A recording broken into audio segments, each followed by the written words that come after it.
Summer 1942. The scorching sands of Egypt. The British Empire is on its knees. Field Marshal Erwin Rommel, the Desert Fox, stands at the gates of Alexandria. Panic grips Cairo. In the British Embassy, clouds of black smoke rise from the gardens. They are burning the secret codes. The fleet is evacuating to the Red Sea. The stakes could not be higher. If Rommel takes the Suez Canal, he severs the jugular vein of the British Empire. The oil of the Middle East will flow to Hitler's war machine. But here, at a desolate railway stop called El Alamein, the retreat stops. Geography finally intervenes in the war of movement.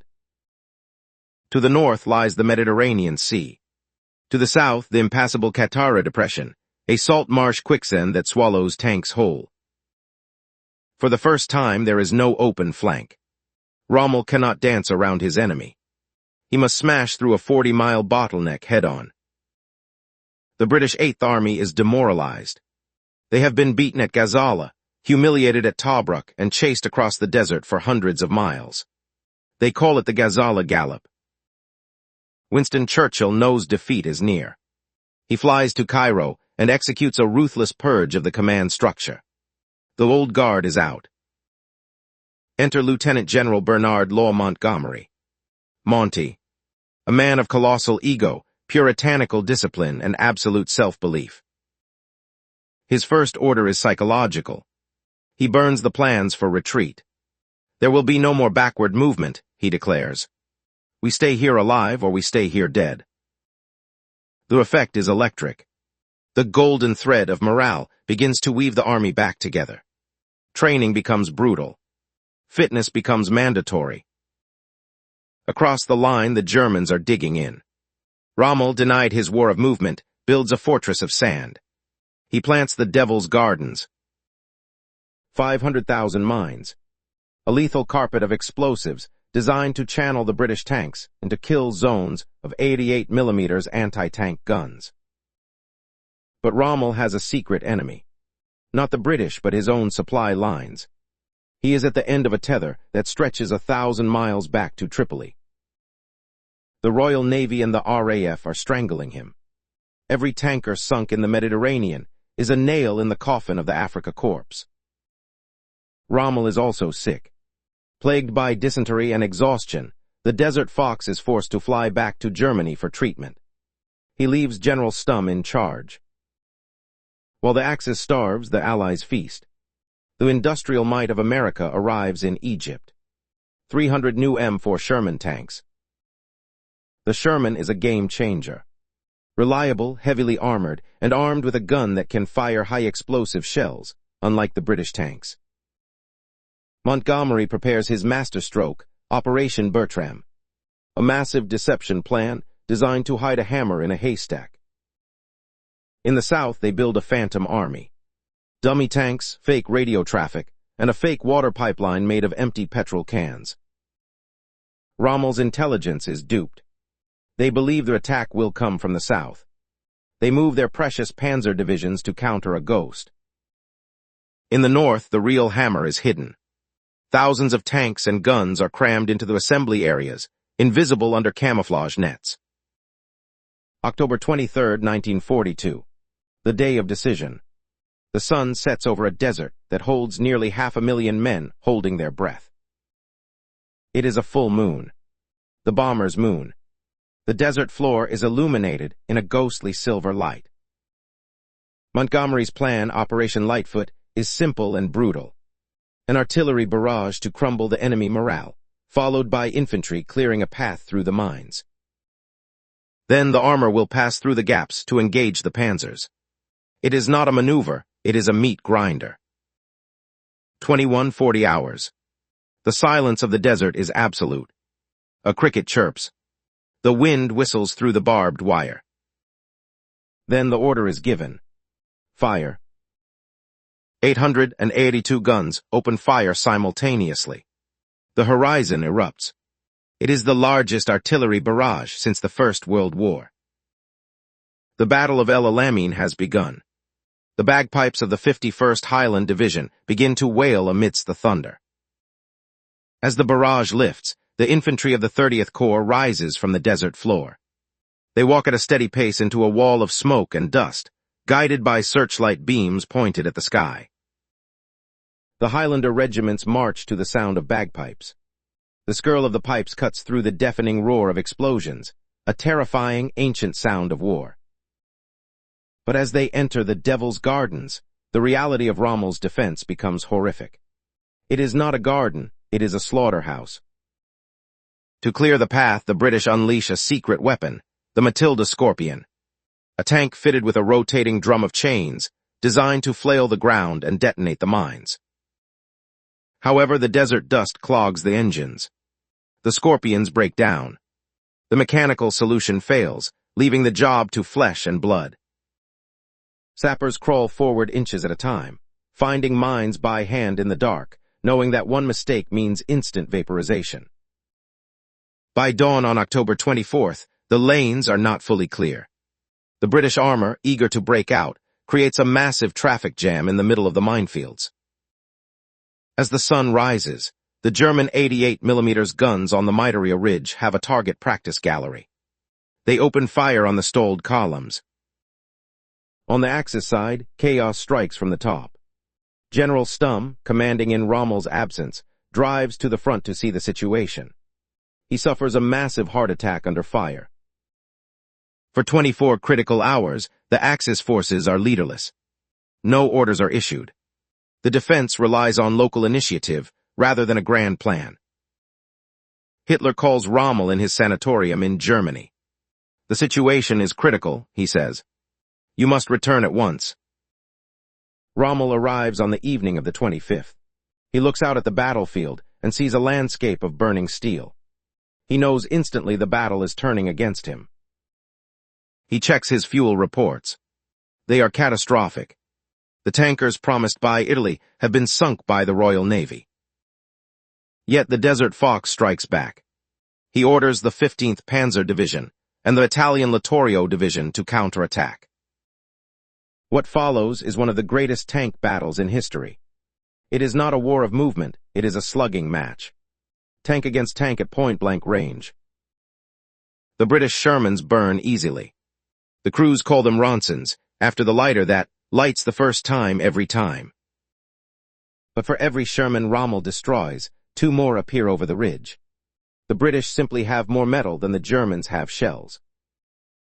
The battle becomes a crumbling operation. Montgomery, realizing he cannot break out in one go, decides to grind the enemy down piece by piece. He shifts his focus north. He unleashes the 9th Australian Division, the Rats of Tobruk. They are tough, aggressive, and hated by the Germans. The Australians attack Point 29, a vital observation hill. The fighting is vicious. It is hand-to-hand combat in the dark with knives and spades. The Australian pressure is a trap. It threatens to cut off the German coastal forces. Rommel is forced to react. He commits his last reserves, the 90th Light Division and the 21st Panzer, to stop the Australians. This is exactly what Montgomery wanted. By moving his armor north, Rommel leaves the center and south weakened. The golden thread of the British plan tightens. The attrition rate is unsustainable for the Axis. They are losing tanks they cannot replace. They are firing shells that are the last in the box. Above them, the Desert Air Force reigns supreme.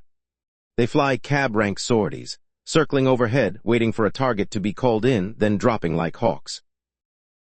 The psychological strain on the Germans is immense. They write home, "The enemy has unlimited steel, we have nothing but courage." Flies swarm the battlefield. They cover the food, the faces of the living, and the open wounds of the dying. Dysentery ravages both sides. By November 1st, Rommel acknowledges the truth in his diary. The battle is lost, we are being crushed by the weight of the enemy. But Montgomery is not done. He prepares the final blow. Operation Supercharge. The knockout punch designed to shatter the Axis line forever. The meat grinder has done its work. Now the hammer must fall. November 2nd, 1 o'clock am. Operation Supercharge begins. The desert night is once again torn apart by the roar of 800 guns. The pause is over. Montgomery's goal is simple. Force a gap in the enemy line, then push the armor through it like water through a burst dam. The tip of the spear is the 9th Armored Brigade. Their orders are suicidal. Crash through the enemy gun line. Do not stop. If you are destroyed, your burning hulks will make a bridge for the others. As dawn breaks, the brigade charges. It is the charge of the Light Brigade, but with steel chariots. They drive straight into the teeth of the German 88mm guns. The German gunners cannot miss. One by one, the British tanks are smashed. Turrets fly into the air. Hulls turn into infernos. In 30 minutes, the 9th Armored Brigade loses 70 of its 94 tanks. They are annihilated. But they have done their job. They have smashed the gun line. Rommel, seeing the breakthrough, throws his last chips onto the table. He orders the Afrika Korps to counterattack at Tel El Akakir. This is the final tank battle of El Alamein. It is a chaotic, swirling dogfight in the dust. At times, visibility is zero. Men fight by sound and instinct. The Axis forces are outmatched. For every shell a German tank fires, 5 British shells return. The Afrika Korps is being dismantled bolt by bolt. To the south, the Italian Armored Division, Ariete, fights with desperate courage. Their obsolete tanks are rolling coffins against the Shermans, yet they refuse to yield. At 3:30 p.m., the final radio message from Ariete is intercepted. Enemy tanks broke through south of Ariete. Ariete, for now we are surrounded. Ariete. Then silence. By nightfall on November 2nd, the Axis armor is effectively gone. Rommel has 35 tanks left. Montgomery has 600. The math is undeniable. Rommel acts to save his army. He signals a general retreat to Fuca, 60 miles west. He intends to live to fight another day. The withdrawal begins with typical German precision. They disengage under cover of darkness, leaving rearguards to slow the British. But the golden thread of command is about to strangle them. At 1:30 p.m. on November 3rd, a message arrives from Berlin. It is from the Führer himself. To Field Marshal Rommel, in your situation there can be no other thought but to stand fast, yield not a yard of ground, and throw every gun and every man into the battle. Victory or death. It is a death sentence. To stand fast in the open desert against overwhelming firepower is suicide. But Rommel the soldier obeys. He stops the retreat. The Afrika Korps turns back into the meat grinder. It is a tragic waste of human life, dictated by a madman in a bunker thousands of miles away. The Royal Air Force pounces. Caught in the open, stationary and exposed, the Axis columns are hammered mercilessly. General von Thoma, commanding the Afrika Korps armor, decides he has had enough. He puts on his best uniform, stands by his burning tank, and waits for the British. He is captured and taken to Montgomery. That night, in a surreal display of chivalry, the two generals dine together in Monty's caravan. While they eat, the Axis army disintegrates. The Italian infantry divisions in the south, the Bologna, Trento, and Brescia, are abandoned. They have no transport. The Germans took the trucks. They are left to walk across the waterless desert into captivity. November 4th, Rommel can no longer obey Hitler. The front has collapsed. He orders the retreat again, ignoring the victory or death order. But it is too late. The delay has cost him his rearguard. The British armor breaks out into the open desert. The green fields beyond are finally in sight. Montgomery has won the battle. Now he must win the campaign. He orders the pursuit. Hunt them down, he commands. The road to the west is littered with the wreckage of an empire. Burning trucks, abandoned guns, and the dead lie scattered for miles. For the British soldiers, the relief is overwhelming. They have survived the fire. They have beaten the invincible Rommel. In London, the church bells ring for the first time since 1940. It is a sound of pure, unadulterated joy. Churchill marks the moment with words that will echo through history. The tide has turned. But just as the trap is about to snap shut, the desert gods intervene. On November 6th, the heavens open. Heavy rain turns the desert into a quagmire. The pursuit bogs down. The British tanks, thirsty for fuel and speed, are stuck. This act of nature buys Rommel the one thing he needs: time. He slips away. The desert fox escapes the cage, dragging the remnants of his Panzer army with him. He leaves behind the slow, the broken, and the Italians. The Italian infantry, abandoned by the Germans who took all the transport, faces a walk of death. 30,000 men are left to march across the waterless waste into captivity. November 8, 1942. As Montgomery chases Rommel west, a new player enters the game. Operation Torch. The Americans have arrived. It is the giant pincer movement Churchill promised. The British hammer from the east, the American anvil from the west. Rommel is caught in the middle. But the road to victory is still long. The Eighth Army must chase the Axis across 1,500 miles of Libya. It is a logistical nightmare. November 13th. The British re-enter Tobruk. The jewel of the coast is a ruin, but the Union Jack flies over the harbor once again. The soldiers walk through the town in silence. Every building is scarred. It is a city of ghosts, a monument to the seesaw war of the last 2 years. November 20th. Benghazi falls. The British are moving so fast they outrun their own supply maps. They are capturing towns they haven't seen in 2 years. Rommel continues to retreat. He refuses to stand and fight.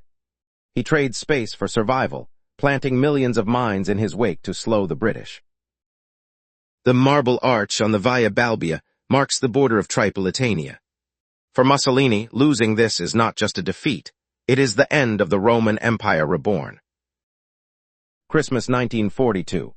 The Eighth Army celebrates in the desert. They eat tinned turkey and drink warm beer, knowing they are winning. But the strain is telling. The tanks are worn out. The tracks are stripped. The engines are clogged with sand. The army is tired. Montgomery pauses. He refuses to be rushed. "I will not attack," he says, "until I am ready to smash them." His caution frustrates Churchill but saves lives. January 15th, 1943. The attack on Tripoli begins. Rommel tries one last delay at the Buret line, but he has nothing left to fight with. The Axis army is a skeleton. They are scavenging fuel from wrecked planes. They are eating captured rations. They are a beaten force. January 23, 1943. The prize is won. The 11th Hussars enter Tripoli, the first British troops to enter the capital of Italy's African Empire. The capture of Tripoli marks the end of the Italian colonial dream. The arduous 1,500-mile advance from El Alamein is complete. Montgomery holds a victory parade in the main square. The tanks rumble past, the bagpipes play, and the desert rats stand tall. Churchill flies in to thank the troops. He weeps openly as the bands play. "You have altered the face of the war," he tells them. But Rommel is not there. He has retreated into Tunisia, into the mountains, to link up with the fresh German forces landing to fight the Americans. The Battle of El Alamein is technically over, but the war for Africa enters its final bloody chapter. The Desert War becomes a mountain war. The two Allied armies, the British 8th and the American 1st, are racing to meet each other. But the Germans are digging in for a final stand. Rommel, now sick and disillusioned, leaves Africa for good in March 1943. He flies out under cover of darkness, never to return. He leaves his army to its fate. The men he led across the desert for 2 years are trapped with their backs to the sea. May 1943. The end comes not with a bang, but with a collapse. Short of fuel, ammo, and hope, the Axis forces in Tunisia surrender. 230,000 Axis prisoners are taken. It is a disaster comparable to Stalingrad. The Afrika Korps ceases to exist. The North African campaign is over. The soft underbelly of Europe is exposed. Next stop, Sicily. But it was at El Alamein that the tide turned. Before Alamein, we never had a victory. After Alamein, we never had a defeat. The victory at El Alamein is more than just a battle one. It is a psychological watershed. For 3 years, the German Wehrmacht seemed invincible. Alamein broke the spell. It proved that the British Army, often criticized for its rigid tactics, could outfight the masters of mobile warfare. Montgomery's methodical madness had worked. But the cost was steep. 13,500 Allied casualties. 4,500 dead. The Garden of the Devil claimed a heavy harvest. For the Axis, the losses were catastrophic. 30,000 prisoners. 50,000 casualties. 500 tanks destroyed. The Panzer Army Africa was gutted. Strategically, Alamein secured the Suez Canal forever. The oil of the Middle East remained in Allied hands, fueling the bombers that would eventually flatten Germany. It also paved the way for the invasion of southern Europe. The veteran Eighth Army would carry the torch from the sands of Africa to the snows of Italy. But beyond strategy, there is the human legacy. The Desert Rats became a brotherhood forged in fire and sand. They fought a clean war. In the empty desert, there were no civilians to kill, no cities to burn. It was a war of professionals. War without hate, Rommel called it. Though the fighting was savage, both sides respected the other's courage. Yet the desert itself was the third enemy. It killed impartially. Heat, thirst, and disease took as many men as the bullets. Today, the battlefield is quiet. The wind has buried the mines and the tank tracks. But the scars remain beneath the surface. Every year, the Bedouin tribes still find the rusted remnants of the conflict. A jerry can, a shell casing, a bleached bone. The El Alamein Memorial stands as a sentinel over the wasteland. Its cloister records the names of 11,866 men who have no known grave. They are the pilots shot down over the sea, the tank crews vaporized in their turrets, the infantry buried by the shifting sands. Rommel, the Desert Fox, met a tragic end. Forced to commit suicide by Hitler in 1944, he became a victim of the regime he served. Montgomery became a field marshal and a hero of the empire, but he never forgot the men of the Eighth Army. "I have never seen such men," he wrote, "and I shall never see their like again." The Battle of El Alamein teaches us that victory is not just about superior numbers. It is about logistics, morale, and the will to endure. It reminds us that even when the night is darkest, when retreat seems inevitable, a line can be drawn in the sand. Churchill's words remain the definitive epitaph. Now this is not the end. It is not even the beginning of the end. But it is perhaps the end of the beginning. The tides of war turned here. The Nazi shadow began to recede. From the sands of Egypt, the road led to Tunis, to Sicily, to Normandy, and finally to Berlin. But it started here, at a railway halt in the middle of nowhere, where the Commonwealth stood together. Australians, New Zealanders, South Africans, Indians, British. They stopped the unstoppable. They broke the unbreakable. And in doing so, they saved the world from a darker future. The desert remembers. The wind whispers their names. This was the Battle of El Alamein. Lest we forget,